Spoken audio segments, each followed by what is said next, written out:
శ్రీ గురుభ్యో నమః.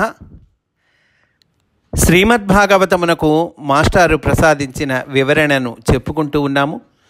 అందులో భాగంగా పురంజనోపాఖ్యానంలో ఉన్నామండి. పురంజనుడు అవసాన దశను అనుభవించాడు. ఇట్లు పురంజనుడు పరలోకమునకు కొనిపోబడెను.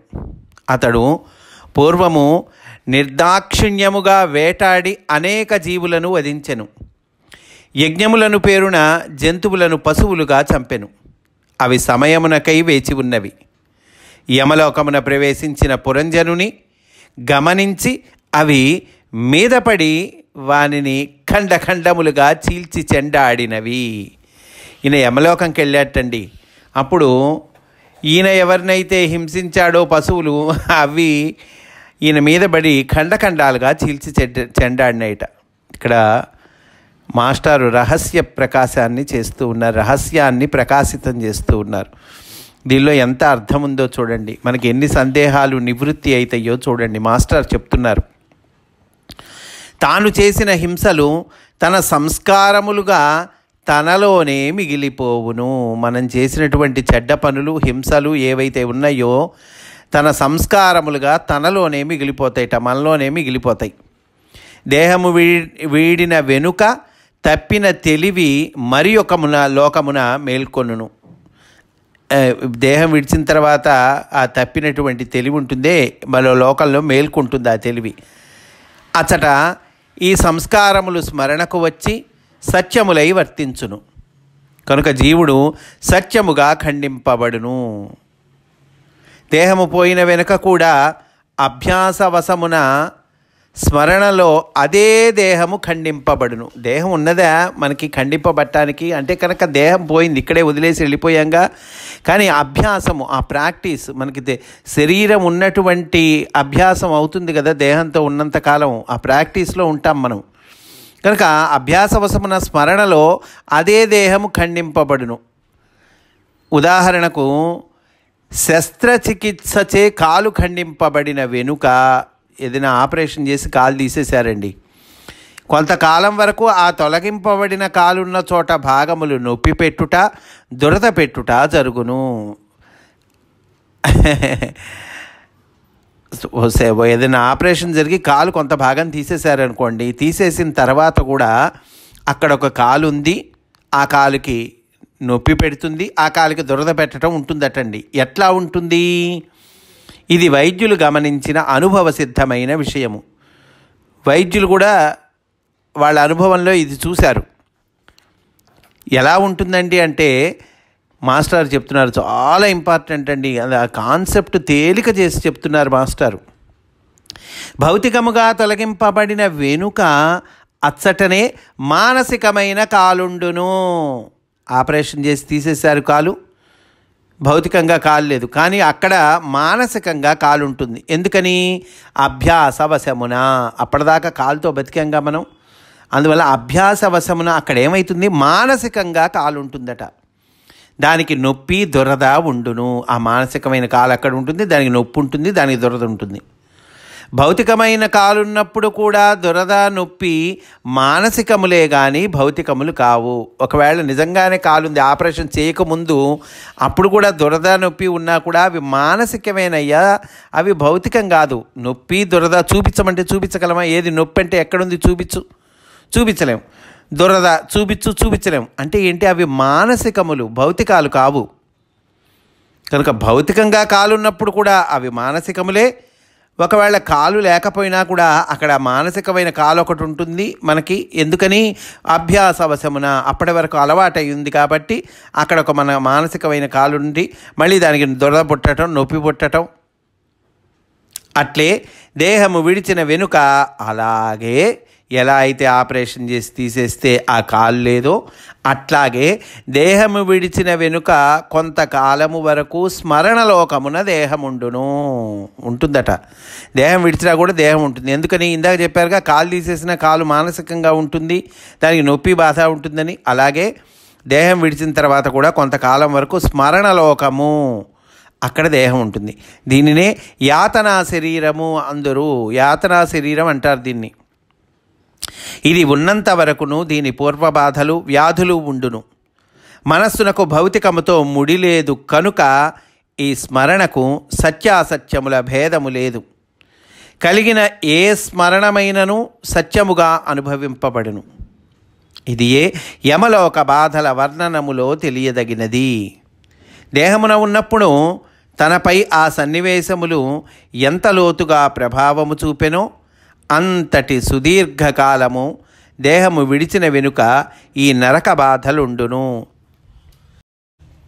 దేహం ఉన్నప్పుడు ఈ సన్నివేశాలు మన మీద ఎంత లోతుగా ప్రభావం చూపించయో అంత సుదీర్ఘకాలము దేహం వదిలిపెట్టిన తర్వాత ఈ నరక బాధలు ఉంటాయిట. నరక బాధలు అంటే ఇదిగో ఇవే. మనం ఆ యాతనా శరీరం అంటే మానసికంగా అంటున్నారు. అప్పుడు ఆ యాతనా శరీరం అనుభవిస్తూ ఉంటుంది. ఇందు మరి ఒక చిత్రం ఉన్నది. స్మరణ కలుగుటలో సంతోషకరమైన సన్నివేశముల కన్నా భయమును బాధను గొలుపు సన్నివేశములు లోతుగా పనిచేయును. సంతోషకరమైన సన్నివేశాల కన్నా కూడా భయాన్ని బాధని గొలిపేటువంటి సన్నివేశాలు లోతుగా పనిచేస్తాయిటండి. ఎందుకని మాస్టర్ ఇక్కడ ఎగ్జాంపుల్ చెప్తూ ఉన్నారు.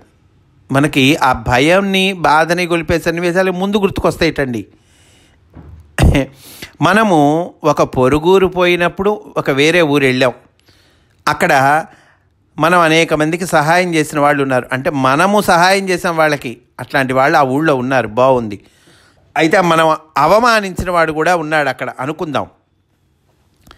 అనేక మంది మన చేత సహాయం పొందిన వాళ్ళు ఉన్నారు. మనం అవమానించిన వాడు కూడా అక్కడ ఉన్నాడు. మాస్టర్ చెప్తున్నారు, మనం ఒక పొరుగురు పోయినప్పుడు అసలు మనకు సహాయం చేసిన వారు చాలామంది ఉన్నను మనము అవమానించిన వాడు కనిపించునేమో అని జ్ఞప్తికి వచ్చును. మొట్టమొదట వాడే గుర్తుకొస్తాడు. మనం వీళ్ళెవరు గుర్తుకురారు.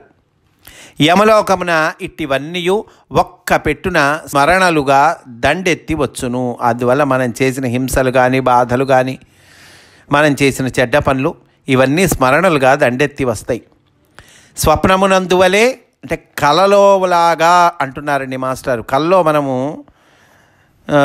ఏదో ఎవరో వచ్చినట్టు మనల్ని కొట్టినట్టు తిట్టినట్టు కల వచ్చింది అనుకోండి, ఆ కల్లో అనుభవిస్తామా లేదా? కనుక స్వప్నమునందువలే అవి తాత్కాలిక సత్యములై బాధపెట్టును. వీనిని అనుభవించుటలో భౌతికానుభవము కన్నా ఎక్కువ సత్యత్వము బంధించును. అందొక్కొక్క స్మరణము ఎంత వాడిగా ఏర్పడినదో అంత వేడిగా సుదీర్ఘకాలము అనుభవింపబడును. పూర్వము తన సంకల్పమున గల దుష్కర్మ తీవ్రతను అనుసరించి నరకలోకమున బాధా తీవ్రతయు కాల విలంబనము ఏర్పడును. అంటే మనం శరీరంతో ఉన్నప్పుడు మన సంకల్పంతో దుష్కర్మ ఆ చెడ్డ పని ఎంత తీవ్రతగా అనుసరించి ఉంటామో అప్పుడు ఈ నరకలోకంలో కూడా బాధా తీవ్రత కాల విలంబనము అంటే టైం పీరియడ్ అంతగా ఉంటుంది. అది రహితమైపోవు వరకు అనుభవింపబడి ఆ స్మరణలు తొలగును. అనగా సంస్కారములు క్షాళనమగును. అటుపైన అతడు స్వర్గలోకమునకు పోవును. ఆ నరక బాధలు అయిపోయినాయి. ఇప్పుడు స్వర్గలోకానికి పోతున్నాడండి. పోతాట. మిగిలిన సత్కర్మ సంస్కారములు అనుభూతికి వచ్చుటయే స్వర్గలోకము. ఇప్పుడు మనం చేసిన హింసలు దుఃఖాలు ఇవన్నీ నరకలోకం అన్నాం. అవన్నీ అక్కడ స్మరణ రూపంలో మనల్ని బాధిస్తాయి అన్నాము. అయితే ఆ తర్వాత మిగిలిన సత్కర్మ సంస్కారాలు ఉంటాయిగా. చెడ్డ పనులు పోతే మంచి పనుల సంస్కారాలు ఉంటాయిగా. అవి అనుభూతికి వస్తాయి అక్కడ ఆ స్వర్గలోకం. అందు భార్యాబిడ్డలు, సంపదలు, తల్లిదండ్రులు, అన్నదమ్ములు, మిత్రులు సంతోషముతో కనిపింతురు. మనకిష్టమైన ఆహారాది రుచులు, స్త్రీ సౌఖ్యాదులు సత్యముగా అనుభవింపబడును. ఈ అనుభవమున దేహములుండవు. అక్కడ సత్యంగా అనుభవింపబడతాయి కానీ దేహం ఉండదు. కనుక జారత్వాది దోషములు కానీ అపరిశుద్ధ భావములు కానీ కలగవు. దేహంతో ఉంటేనేగా జారత్వం అనేటువంటిది. దేహం ఉండదు కాబట్టి ఆ దోషం ఉండదు. అట్లాగే అపరిశుద్ధ భావాలు ఇవి ఉండవు. తల్లిదండ్రులు మున్నగు వారు ఎట్లు అనుభవింపబడుదురో స్త్రీ సౌఖ్యములు కూడా అట్లే అనుభవింపబడును. అన్నపానీయాది రుచులు, డబ్బు, బ్యాంకులు, చెక్కు పుస్తకములు మున్నగునవన్నీ లోభాది గుణముల క్షాళనము చేయబడి అందులో ఏమన్నా దోషాలు తప్పులు అవన్నీ క్షాళనం చేయబడేటండి దివ్య సంపదలుగా అనుభవింపబడును. ఇవన్నీ కూడా చక్కగా అనుభవిస్తా అంట మనం అక్కడ. ఏవి సత్కర్మలు చేసుకుంటాం కదా శరీరంలో ఉన్నప్పుడు, అందువల్ల అక్కడికి వెళ్ళి అనుభవిస్తాం. రుచులు, డబ్బు, బ్యాంకులు, చెక్కు పుస్తకాలు మున్నగునవన్నీ కూడా లోభాది గుణములు క్షాళనము చేయబడి దివ్య సంపదలుగా అనుభవింపబడును. దేహము ఉన్నప్పుడు ఎంత గాఢముగా పుణ్యఫలము కోరి సత్కర్మలు చేసెనో అంత తీవ్రముగాను సుదీర్ఘకాలముగాను సుఖములు అనుభవింపబడును. ఈ లోకమున మనస్సునకు కాలస్మరణ ఉండదు, అది యమలోకమున క్షాళనమైపోవును. కనుక స్వర్గమున సుఖములు శాశ్వతముగా అనుభవింపబడును. ఈ శాశ్వతత్వము మన గడియారమును బట్టి కాక అనుభవించు జీవప్రజ్ఞను బట్టి ఏర్పడును. కనుక మనకు అది క్షణకాలమైనను వారికి అది శాశ్వత కాలము. ఈ శాశ్వతత్వం అనేటివి మన గడియారము మన లెక్క కాదటండి, అనుభవించు జీవప్రజ్ఞ దాన్ని బట్టి ఏర్పడుతుందట. కనుక మనకు అది క్షణకాలమైనా కూడా వాళ్ళకి అది శాశ్వత కాలంట. ఎంత గొప్ప సౌఖ్యము శాశ్వతముగా అనుభవింపబడినను దేహమందున్నప్పుడు చేసిన సత్కర్మల స్మరణ లోకములే కనుక అవి మరల అంతమగును. స్మరణ లోకములే కదా ఇవి, అందువల్ల అవి అంతమవుతాయి. దేహమందున్నప్పుడు సర్వమునందును అంతర్యామి భావన కలిగిన వానికి, అంటే మన శరీరంతో ఉన్నప్పుడు అంతర్యామి భావన కలిగి ఉందనుకోండి, అంటే అంతటా భగవంతుడే, ఎవరిని చూసినా భగవంతుడే, ఈ భావన కలిగింది అనుకోండి, అప్పుడు స్వర్గమున కూడా అదియే స్మరణగా ఉండును. కనుక దాని యందు నిజమైన శాశ్వతత్వము ఉండును. మరలా దేహమునకు దిగి వచ్చినను అదియే ఉండును. ఇక యమలోకము, స్వర్గము, భౌతిక జీవితము అనబడునవి వస్తు ప్రదర్శనశాలయందలి బొమ్మల పేర్ల వలె మాత్రము మిగిలిపోవును. ఇవన్నీ యమలోకం అంటున్నారు, నరకం అంటున్నారు, స్వర్గం అంటున్నారు. ఏమిటండి ఇవన్నీ?